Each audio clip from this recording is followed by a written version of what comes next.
মাথা ভর্তি চুল, দীর্ঘকায়, ভয়ানক চেহারার কারণে একসময় তাকে কার্যত জোর করেই মহিষাসুরের ভূমিকায় অভিনয়ের জন্য নিয়ে গিয়েছিলেন অশোকনগরের বাসিন্দা বাপি গাঙ্গুলি। বাপিবাবু তখন সহকারী পরিচালকের দায়িত্বে ছিলেন। কলেজে বিএসসি পাশ করে সদ্য আর্ট কলেজে পড়াশোনা শেষ করা অশোকনগরের বাসিন্দা অমল চৌধুরী চেয়েছিলেন চিকিৎসক হতে, কিন্তু ৯০-এর দশকে তাকে মহালয়ায় অসুরের ভূমিকায় অভিনয়ের পরই তার জীবনের রিয়েল লাইফে প্রবেশ করে ছাত্রজীবনের স্বপ্নভঙ্গ হয়ে যায়। তারপরই এলাকায় কয়েক হাজার শিশুকে ফ্রিতে আঁকা শেখাতেন যে অমলবাবু, তিনি হয়ে উঠলেন প্রবল পরাক্রমে মহিষাসুর। টিভিতে যার পরাক্রম দেখে ভয় পেয়ে যেতেন অনেকেই। রিয়েল লাইফে হুঙ্কার দিয়ে দেবতাদের ওপরেও আস্ফালন করা সেই মহিষাসুর পরপর কয়েক বছর দূরদর্শনে কখনো প্রধান অসুর, কখনো বা যমরাজ, আবার কখনো বা সেনাপতির ভূমিকায় তাকে দেখা গিয়েছিল। পরপর বেশ কয়েকটা সিনেমায় নেগেটিভ চরিত্রে অভিনয়ও করেছিলেন অশোকনগরের বাসিন্দা অমল চৌধুরী। তবে বাবা মা সহ পরিবারের কয়েকজনের পরপর মৃত্যুতে তিনি বর্তমানে একা হয়ে গিয়েছেন। বেশ কয়েক বছর স্টুডিও পাড়ার সঙ্গে তার যোগাযোগ ছিল না। বছর চারেক আগে তার দুরবস্থার কথা জানতে পেরে বিখ্যাত পরিচালক হরনাথ চক্রবর্তী বেশ কয়েকটা সিরিয়ালে তাকে ছোট চরিত্রে অভিনয়ের সুযোগ করিয়েও দিয়েছিলেন। কয়েক বছর ধরে বাড়িতে টিভি খারাপ, তাই মহালয়া তিনি দেখতে পান না। তবে এখনো পুরনো রেডিওটা নিয়ে মহালয়া শোনেন। একসময় যে মহালয়া নিয়ে তার আবেগ ছিল, দিনের পর দিন স্টুডিও পাড়ায় শুটিংয়ের কাজে ব্যস্ত থাকতেন। মাস তিনেক হলো দুর্ঘটনায় তার বা পায়ের হাড়ে চিড় ধরেছে। শারীরিকভাবেও অসুস্থ, ঠিকঠাক খাওয়াও জোটে না। অবিবাহিত অমল চৌধুরী একাই থাকেন অশোকনগরের বাড়িতে। কয়েকজন শুভানুধ্যায়ী তাকে কিছু ওষুধ কেনার টাকা দিয়েছেন। তবে পায়ের চিকিৎসার জন্য প্রায় ৩.৫ লক্ষ টাকা প্রয়োজন, না হলে তিনি আর সুস্থ হয়ে ঠিকঠাক হাঁটতে পারবেন না। কি বলছেন অভিনেতা অমল চৌধুরী, শুনবো। শরীর ভীষণই খারাপ। এই ২.৫ মাস হয়ে গেল মোটরসাইকেল থেকে ধাক্কা মেরে ফেলে দিয়েছে। আমার এই হাতটা ক্র্যাক হয়ে গেছে। সুচিকিৎসা করাতে পারছি না কোনো রকম। ভীষণ টাকার ব্যাপার। এবার এই মুহূর্তে বুঝতেই পারছেন, খাওয়া দাওয়া ঠিক মতন হচ্ছে না। দু একজন শুভাকাঙ্ক্ষী দিয়ে গেছিলো, তা তো এখন সেরকম একটা আসছে না। পরিবারে কে আছে? পরিবারের কেউ নেই, কেউ বেঁচে নেই যে তারা আমাকে পাশে একটু জল আগিয়ে দেবে, সেরকম কেউ বেঁচে নেই। এই রাস্তা থেকে কেউ গেলে তাকে দিয়ে একটু জল আনানোর চেষ্টা করি, এরকমভাবে দিন যাপন করছি আর কি। একটা সময় তো আপনি তো পরাক্রমে একটা ওষুধের ভূমিকায় অভিনয় করেছেন, মহারাজ, অনেক ভূমিকায় অভিনয় করেছেন আপনি। সেই সময় দেখার জন্য মহালয়াতে মুখিয়ে থাকতেন। সেই সময় একটা জমজমার ব্যাপার ছিল। শরীর চেহারার অবস্থাটা এরকমই ছিল। রাস্তা থেকে ধরে বাপি গাঙ্গুলি বলে এক দাদা রাস্তা থেকে দেখে আমাকে নিয়ে গেছিল। কখনো অসুর, কখনো অসুর সেনাপতি, কখনো যমরাজ। ডাইরেক্টরদের সঙ্গে আমি এমনভাবে ওতপ্রোতভাবে মিশে গেলাম যে আমি না করে ওনাদের জায়গা করে দিতাম। এরকম কেউ কেউ সুযোগ করে নেওয়ার জন্য এসেছিল ওখানে।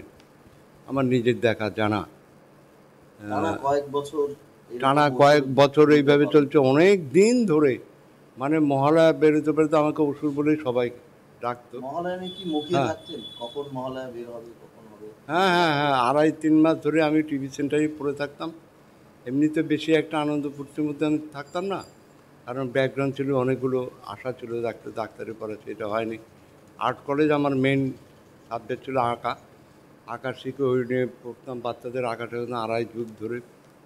যাই হোক, বিনা পয়সাই করেছি, এরকম একটা নেশা ছিল। তারপরে মহালয়াতে ঢোকার পরে যে এই নিয়েই আমি থাকবো, ওইখানেই পড়ে থাকতাম।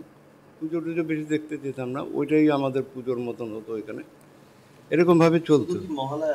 ওখান থেকে যোগাযোগ হলো বিভিন্ন সিনেমা সিরিয়াল, যেরকম হরনাথ চক্রবর্তী আমার ডাইরেক্টর, তার পিএ পাপ্পু আমাকে ভীষণ ভালোবাসত। হরনাথ চক্রবর্তী বর্তমান আমার পরিস্থিতি দেখে আর আগেও আমাকে প্রত্যেকটা সিনেমা, তার চিরসাথী, ফুল আর পাথর, প্রতারক, রিপোর্টার, আরও কয়েকটার আমি নামও জানতে পারিনি, যেহেতু আমার বাড়ির লোকেরা অসুস্থ, ওদের নিয়ে আমি দৌড়াদৌড়ি করতাম। তারপরে সিরিয়াল যেরকম হরনাথ চক্রবর্তী অস্তাচল থেকে উদয়াচল, এই যে সাউথ ইস্টার্ন রেলওয়ে রেল অবরোধ, আমাকে নেতা বানিয়েছিল। দেবী চৌধুরানী, ইন্দিরা, কমলাকান্তের উইল, রামকৃষ্ণ। তারপরে এই রিসেন্ট পরিস্থিতি খারাপ হওয়াতে এই যে বক্সিবাবুর প্রত্যাবর্তন, তারপর উড়ান, তারপরে ইচ্ছে পূরণ, এগুলোতে নিয়েছে। আরও কয়েকটা রেডি একদম সব যোগাযোগ, কিন্তু এই মুহূর্তে আমার অ্যাক্সিডেন্ট, আমি বসে আছি।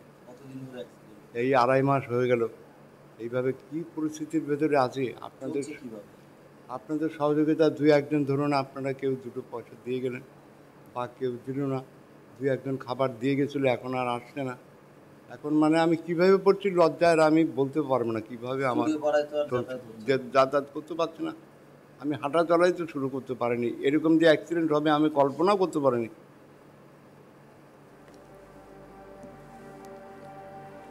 বাড়িতে গিয়েও দেখা গেল চেয়ারে ভর দিয়ে কোনো মতে তিনি বাড়ির মধ্যে হাঁটার চেষ্টা করছেন। শুটিংয়ের কাজে ফেরার জন্য তার মন ছটফট করছে, তবে চিকিৎসা না করাতে পারলে তিনি যে বাড়ি থেকেই বের হতে পারবেন না তা টের পাচ্ছেন অমলবাবু। তাই তো সাহায্যের জন্য আবেদন করছেন রাজ্যের মুখ্যমন্ত্রী সহ স্টুডিও পাড়ার বিভিন্ন সংগঠনের কাছে। তাই এবারের মহালয়া তার কাছে আবেগ নয়, যেন কষ্টের। নুন আনতে পান্তা ফুরোনো তার সংসারের যে কেউ খোঁজ রাখে না, তাই ভেবে একসময়ের পরাক্রমী হুঙ্কার দেওয়া অসুর যেন আজ নিস্তেজ হয়ে পড়েছেন। আর কি বলছেন অভিনেতা অমল চৌধুরী, আসুন শোনাই। আপনাদের প্রত্যেকের কাছে, সরকারের কাছে, সমস্ত দিদি, আমাদের দিদি, শ্রদ্ধেয় দিদি, হ্যাঁ, তার কাছে আমি প্রত্যেকের কাছে আবেদন জানাই, আমার একটু সুচিকিৎসার ব্যবস্থা করে দিন। মহলায় আসলেই পরে তো আমার তো মনটা ভারাক্রান্ত হয়ে যায়। ওই রেডিওটা শুনি, এখন আর কোনো উপায় নেই, টিভি তো চলে না, বন্ধ আছে।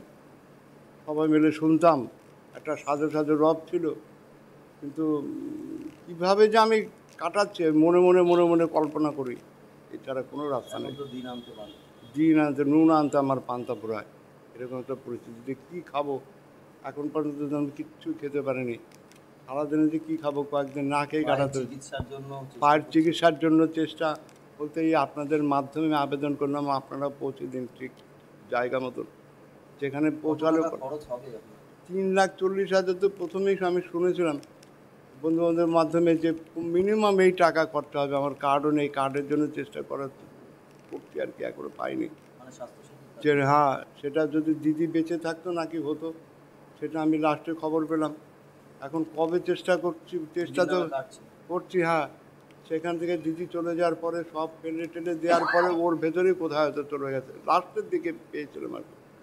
কিন্তু এখন বলছে ওইটা তো হবে না, নিজের করতে হবে। তাও চেষ্টা করে এখন পর্যন্ত হয়নি। এখন কে সহযোগিতা করবে, কিভাবে হবে, সম্পূর্ণ আপনাদের উপর নির্ভর করছে। আপনারা একটু জায়গা মতো জায়গায় যদি পৌঁছে দেন, চেষ্টা করি, তবে আপনাদের স্টুডিও কাছে, পাড়ায় তো অনেক প্রযোজক হ্যাঁ, রয়েছে, অনেক সংস্থা তাদেরকে, রয়েছে। তারাও যেন জানে, তাদের কাছেও আমি আবেদন করি, প্রার্থনা করছি, তারাও যেন আমার পাশে একটু দাঁড়ায়। আমি যে আগে অনেক সুযোগ পেয়ে, হ্যাঁ, আমারও একটু গাফিলতি ছিল, গাফিলতির কারণে যোগাযোগটা করতে পারিনি।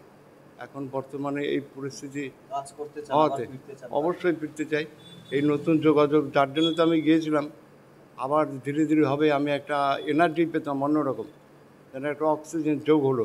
বাড়িতে সময় হ্যাঁ, কাটান।